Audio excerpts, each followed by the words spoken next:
ఈశ్వరుడు నేను చేస్తున్న ఈ పనికి సంతోషించడు, నాకొద్దు. అది ఎంత గొప్ప భోగాన్నైనా నాకు కల్పించవచ్చు, ఎంత భాగ్యమైనా నాకు ఇవ్వచ్చు, ఎంత సుఖాన్నైనా నాకు ఇవ్వచ్చు, నా ఇంద్రియములు మనసు శరీరము ఆనందపడచ్చు, కానీ నాకొద్దు. ఈశ్వరుడు అంగీకరిస్తాడు అంటే ధర్మచట్రంలో ఇమిడింది, అది నాకు కావాలి. అట్లా ఎవడు బ్రతికాడో వాడి వెంట ఆయన పరిగెడుతూ ఉంటాడు. అందుకే తానే భాగవతంలో చెప్తాడు, వాడు నా కొరకు రక్షింపవలయువాడు అంటాడు. వాణ్ణి నేను రక్షించడం వాడి కోసం కాదు. అటువంటి వాణ్ణి రక్షించకపోతే అసలు నేనున్నానని నమ్మకం ఉండదు. కాబట్టి ఎవరు నన్ను నమ్మి నేను చెప్పినట్టు బ్రతుకుతున్నాడో వాడు నాకిష్టం. ధర్మాత్ముడైన వాడు నిజమైన భక్తుడు.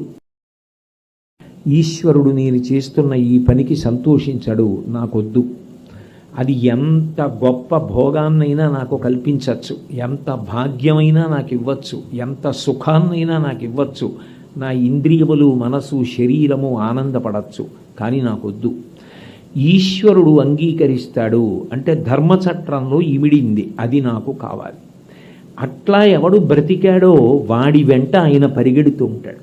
అందుకే తానే భాగవతంలో చెప్తాడు, వాడు నా కొరకు రక్షింపవలయువాడు అంటాడు. వాణ్ణి నేను రక్షించడం వాడి కోసం కాదు.